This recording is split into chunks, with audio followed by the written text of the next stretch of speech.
de Dios. No solamente que lo hayamos recibido por la fe, pero hablo de que nuestros ojos verán el advenimiento literal de Cristo a esta tierra. Estaremos aquí y seremos testigos.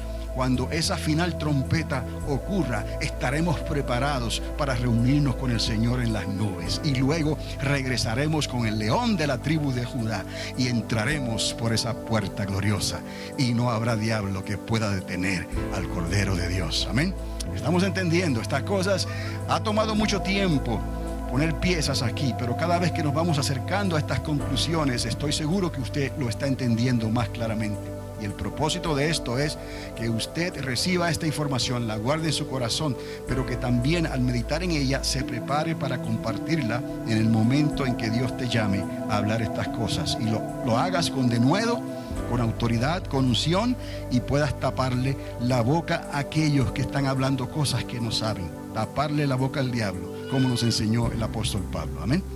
Entonces, entendemos entonces que en un atrás, estos barcos vinieron, los romanos influenciaron la decisión de Antíoco, y en la segunda ocasión será también Siria. No que Egipto no vaya a tomar parte, Egipto va a tomar parte, vamos a llegar ahí, pero Siria, ese es el norte, también tomará parte en esto que va a desenvolverse al final de esa última semana, la semana 70, que habló el profeta Daniel. Entonces, se desanimará al ocurrir esto, como ya se desanimó la primera vez Antíoco, se desanimará el segundo anticristo, volverá y se enfurecerá como se enfureció Antíoco contra el pacto santo, que esa es la ley, los profetas, el pueblo de Israel, el monte, el templo, la ciudad santa, el pueblo santo, y actuará contra él. Entonces estamos viendo cómo esto está siendo compartido por ambos anticristos. ¿Lo puede ver? ¿Estamos ahí? Ok. Y volverá, pues, y favorecerá a los que abandonen. Y aquí hablamos un poquito sobre esto, porque será un tiempo de apostasía. Recuerden que el apóstol Pablo entra en sus cartas sobre estos tiempos, que todavía no era el tiempo porque faltaba ciertas cosas que tenían que ocurrir. Tenía que manifestarse ese hombre de pecado. Tenía que ocurrir ese surgimiento de la apostasía. Que es la apostasía? Simplemente que es una cantidad de personas que, habiendo conocido a Dios, luego se levantaron, le dieron la espalda y siguieron con sus propias doctrinas, sus propias interpretaciones, con su propia manera de servir a Dios, y resistieron al Espíritu Santo. Y una persona que resista al Espíritu Santo obviamente va a caer en espíritu de error, porque el único que nos puede mantener en la dirección correcta, el único que nos puede ayudar a tomar decisiones correctas, es el Espíritu de Dios que está en nosotros. Por eso es que insistimos en ser pentecostales, por eso es que insistimos en el bautismo del Espíritu Santo. Y algunos dicen, no, pero eso son emociones. No son emociones, eso es algo que Dios estableció, y Dios dijo que ni una punto, ni una coma se perdería. No podemos menospreciar las cosas de Dios y resistir al Espíritu de Dios, que es el único que nos puede traer convicción de pecado, como ustedes ya saben, de justicia y de juicio. Entonces es necesario ser guiados por el Espíritu Santo de Dios. Entonces las personas que verdaderamente no crean en cómo Dios ha estado obrando en los últimos 2000 años, desde que la iglesia se estableció, y cómo Dios está obrando específicamente en este tiempo a través del Espíritu Santo, serán carne de cañón, estarán expuestos. Y de ahí es que no creyeron la verdad y terminaron creyendo a espíritus de error. Y de ahí entonces la apostasía, que es el lugar que se pasa cuando ya no se puede regresar. No les será perdonado su pecado ni en esta vida ni en la venidera. Son condenados, reos de eterna condenación, porque el que peque contra el Espíritu Santo ya no tendrá oportunidad para ser redimido. No podrá pisotear la sangre del Cordero otra vez. Simplemente en su libre albedrío, de su propia voluntad, decidió resistir a Dios y no creerle como un niño, y trajo a relucir sus propias deducciones, sabiendo que la convicción de lo que se estaba viendo en los tiempos en que ellos estuvieron como cristianos, lo que estaba ocurriendo era de Dios, no se podía negar, pero prefirieron resistir a Dios antes de creer la palabra de Dios. la palabra que predica y enseña el evangelio completo, desde Génesis hasta Apocalipsis, sin que se pierda nada. Aún la sombra de Pedro tenía que sanar. Nada se puede perder en esto. Entonces, de ahí se habla los que van a abandonar, los que van a apostatar la verdad entre los mismos judíos, el pacto santo.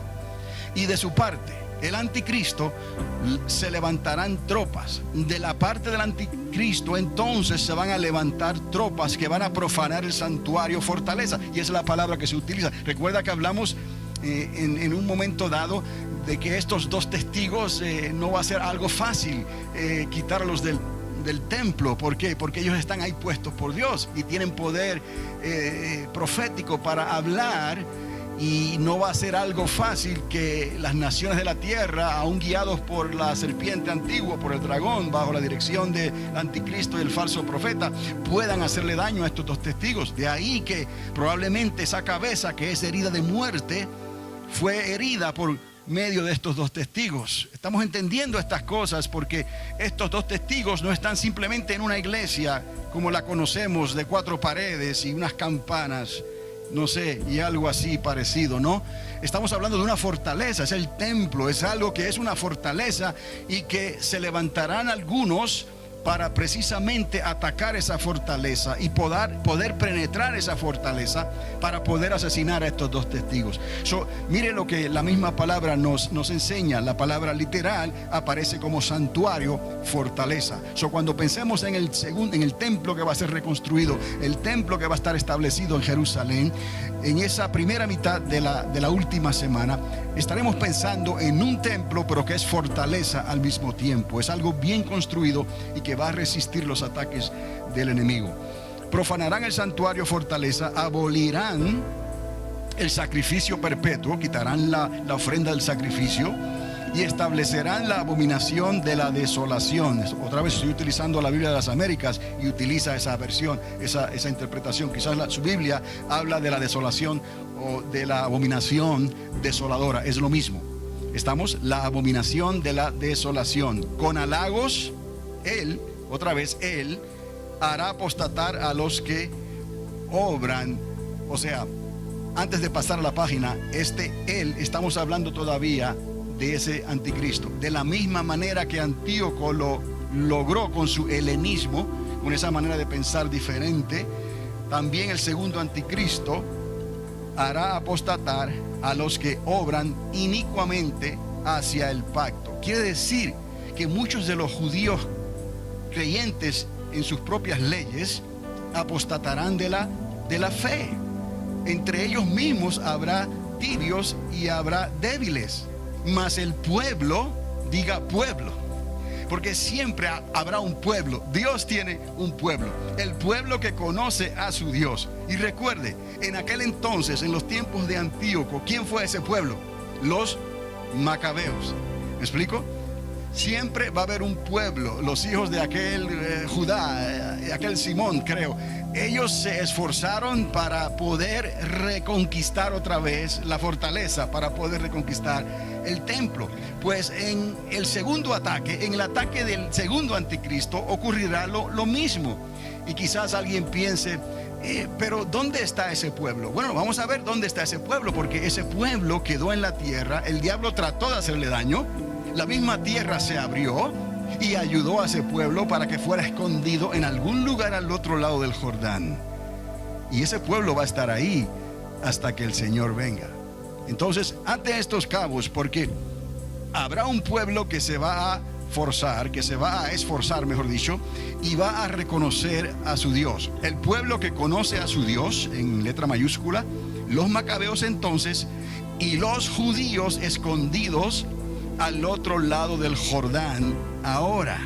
Entonces vamos a entender ahora que de la misma manera que estaban aquellos macabeos que sintieron ese celo nacional por proteger su fe, su culto, su templo, así también el pueblo que estará escondido ansiosamente, que está esperando al Mesías. Imagínense entonces cómo ese pueblo estará preparado para hacer todo lo que esté a su alcance para poder quitar a este anticristo de su lugar. ¿Estamos? Ok. Entonces, ese pueblo se mostrará fuerte y actuará. Y los entendidos, y aquí es claro esto también. Cuando habla de los entendidos, en el literal está hablando de instructores.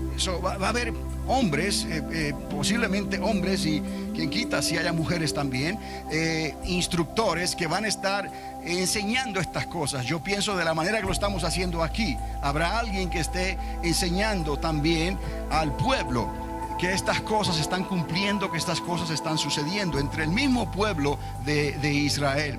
Pero hay una advertencia aquí: y los entendidos instructores entre el pueblo instruirán a muchos. Sin embargo, durante muchos días caerán a espada y a fuego, en cautiverio y despojo. Quiere decir que muchos de ellos, en su esfuerzo, en su manera de agradar a Dios, enseñando al pueblo, caerán presa de los ataques del anticristo. Y muchos de ellos también perderán sus vidas en el proceso de enseñar al pueblo de Dios. Caerán a espada y a fuego, en cautiverio y despojo. Cuando caigan, recibirán poca ayuda. En otras palabras, no tendrán suficiente ayuda para hacerlos escapar de esa situación. Y muchos de ellos se unirán a ellos hipócritamente. ¿Qué quiere decir esto entonces? Que muchos entonces cederán. Como se dice, tirarán la toalla, se darán por vencidos. Y entonces el anticristo podrá vencerlos o podrá utilizarlos como él quiere. Así que también en ese tiempo, aún de los mismos instructores, muchos de ellos se irán atrás, apostatarán de la fe. Ahora, también algunos de los entendidos, otra vez los entendidos, los que enseñan estas cosas, instructores, caerán, pero caerán para ser refinados, depurados y emblanquecidos. En otras palabras, esos caerán, pero caerán honorosamente. No negarán la fe que ellos han recibido para enseñar eso que ellos están enseñando en ese tiempo tan crítico en la vida del pueblo de Israel. Porque esto es importante, porque todo esto a veces pensamos en la iglesia y pensamos en nosotros, pero se nos olvida que Dios continúa tratando con el pueblo de Israel. Y durante ese tiempo de esa última semana, recuerde, la semana 70, las 70 semanas fueron establecidas para tratar con el pueblo de Israel. Recuerde, y nosotros, la iglesia, vinimos a tomar parte de esos tratos al final de los tiempos. Y en la última semana que falta por cumplirse, entonces Dios estará tratando principalmente con ellos y con nosotros en parte. Pero nosotros seremos quitados de esta tierra. Ellos se quedarán y tendrán entonces que tratar directamente con las consecuencias. Amén. Entonces, también algunos de los entendidos de entre los mismos que enseñan estas cosas caerán a fin de ser refinados, depurados y emblanquecidos hasta el tiempo del fin, porque aún está por venir el tiempo señalado. El rey, el anticristo, y así se le menciona en algunos pasajes, hará lo que le plazca. Se enaltecerá y se engrandecerá sobre todo Dios. Y contra el Dios, letra mayúscula, Elohim, de todos los dioses, dirá cosas horrendas. Él, el anticristo, prosperará hasta que se haya acabado la indignación. Estamos viendo aquí cosas que le tocó hacer al primer anticristo, a Antíoco. Pero también estamos viendo cosas que el segundo anticristo tendrá que cumplirlas. Y aquí habrá una indignación, aquí habrá una entrega. En ese momento, cuando se cumplen esas 2300 tardes y mañanas que habló el profeta Daniel, y si estamos hablando entonces de años literales también que coincidirían con esa última semana, desde el tiempo de esa dinastía de los Seleucidas, que duró 249 años, y ya hablamos como al sumar esos 249 años más los años en que estamos hoy en día, si digamos 2011, ya lo hicimos hace unos días atrás, 2012, nos estamos acercando hasta el 2018, donde, qué coincidencia o qué casualidad, por decirlo así, entonces se cumplirían exactamente 2300 años. Si usted suma 249 más 2018, Eso cambiado al tiempo, al calendario de Dios, nos da una figura exacta, matemáticamente hablando, de 2300. Muy bien, podemos estar hablando del cumplimiento de esos 2300 días o del cumplimiento de esas 2300 tardes y mañanas que habló el profeta Daniel. Desde el tiempo que comienza el continuo sacrificio hasta el tiempo de la entrega final, cuando se prepara todo para luchar contra el Cordero, y el Cordero, ya sabemos, fielmente los vencerá. Entonces, contra Dios, Elohim, de todos los dioses dirá cosas horrendas. El anticristo prosperará hasta que se haya acabado la indignación a la entrega, porque lo que está decretado se cumplirá. No le importarán, dice la Escritura, a los dioses. El deseado es la traducción de la versión que estoy utilizando. El deseado de sus padres, ni el favorito de las mujeres. Tampoco le importará ningún otro dios. Es un pensamiento muy helenista y muy moderno hoy. Recuerde que el primer anticristo era una persona que salió de los macedonios, griegos, que luego que muere Alejandro Magno, se establece un sentido helenístico por todo el mundo. De momento el hombre toma una posición central en la creación del universo, y el hombre viene a ser el centro del razonamiento, la lógica, el conocimiento, la sabiduría, la filosofía, amor por saber, por conocimiento. Entonces esto cae como anillo al dedo, ese pensar helenístico que estaba cuando nuestro Señor Jesucristo vino por primera vez. Eso afectó a los judíos de aquel entonces, especialmente a los saduceos, que vimos el comportamiento de ellos en la misma historia. Eso se repite otra vez en estos tiempos en que ya estamos viviendo. Es una forma de pensar muy diferente. Entonces, si Antíoco era parte de una familia, de una dinastía, él supuestamente tendría que seguir la forma de pensar de sus padres, de aquel primer fundador, durante esos 249 años, hasta cuando Antíoco toma el poder. Su forma de pensar es la forma de sus padres, pero él actuó como quiso. Para tener una idea de qué fue lo que pasó en aquel entonces y qué es lo que va a pasar ahora, porque este otro tampoco le va a interesar esas cosas. ¿Por qué? Porque tiene una forma de pensar helenística. Vea usted, no le va a importar lo que sus padres le enseñaron, ni el amor de las mujeres, ni tampoco le importará ningún otro dios. Pensamiento helenístico y moderno hoy, porque él es el anticristo. Él se ensalzará, él no le importa, él se va a poner por encima de todo ello. La forma de pensar de hoy tampoco le va a llamar la atención. Va a hacer lo que él sencillamente quiere hacer. En su lugar, esto es lo que va a hacer. Entonces, en su lugar, sino que hará esto, honrará al Dios de las fortalezas, al que mejor le convenga y complemente, le ayude en sus propósitos. Esta persona, por eso es entendido en enigmas, y es una persona que sabe hablar políticamente para lograr lo que quiere de las masas y del pueblo. Por eso podrá ser usado por el dragón en compañía del falso profeta, y por eso tendrá a las naciones de su lado para poder establecer un gobierno global y hacer prácticamente lo que quiere durante ese tiempo de 42 meses o 3 años y medio. Ahí está la historia que estamos hablando. Entonces, honrará al Dios de las fortalezas, al que mejor le convenga, un Dios a quien sus padres no conocieron. Lo honrará con oro y plata, con piedras preciosas y cosas de gran valor, y actuará contra la más fuerte de las fortalezas. Y aquí cabe una pregunta, una interrogante que se las dejo a ustedes. ¿Contra quién? O sea, ¿hay alguna otra nación que va a intervenir y que este anticristo va a tener que actuar contra la más fuerte de las fortalezas? ¿O está hablando de qué? Pero es una interrogante. ¿Con la ayuda de un Dios extranjero? Entonces, ¿qué está diciendo aquí? Un Dios extranjero le ayudará. ¿Quién será ese Dios extranjero? ¿Qué nación le brindará su ayuda?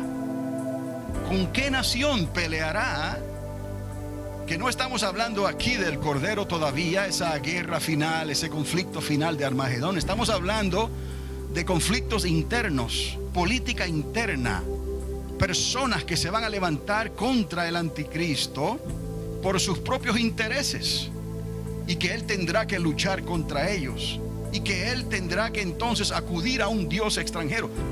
¿A qué va a acudir? ¿Qué es lo que está él tramando? Recuerde, toda esta historia en estos momentos es la conclusión de lo que Dios estableció. Cuando ocurrió la primera vez, el diablo no sabía exactamente, ni siquiera podía discernir cuando vino el Mesías si exactamente ese era el Mesías de Israel, y tuvo que indagar, y ya luego supo. ¿Cuándo supo? Cuando muere, pero no solamente cuando muere, sino cuando ¿qué? Cuando resucita. Esa es la marca, esa es la señal de que resucitó de entre los muertos. Él venció la muerte, por lo tanto a él se le entregaron las llaves del mismo Hades y de la misma muerte. Y entonces el dragón tendrá que doblar sus rodillas, sus alas y su cola delante del león de la tribu de Judá, y no habrá escapatoria. Pero hay de los moradores de la tierra, porque todas estas cosas entonces tienen que ocurrir, y nosotros estamos siendo advertidos, y nosotros tenemos que hablar la palabra de verdad, con denuedo, con poder, con autoridad y con unción, para tratar de ayudar a aquellos, como dice la carta de Judas, aún sacarlos de las mismas garras del diablo. ¿Por qué? Porque el diablo, sabiendo que le queda poco tiempo, está desatando todo lo que tiene. De las mismas fosas del infierno saldrán ejércitos para provocar a las naciones de la tierra para conflictos y guerras, acelerando el fin de las cosas para cambiar los tiempos y la ley de Dios. Hoy es el tiempo de la pesca milagrosa. Hoy es el tiempo de la gran cosecha. Tenemos que llegar a Cristo con nuestra obra en nuestras manos. Recuerde, Cristo no tuvo nada. Cuando estuvimos leyendo los otros días, según el mismo profeta nos dejó saber, ese Mesías que fue cortado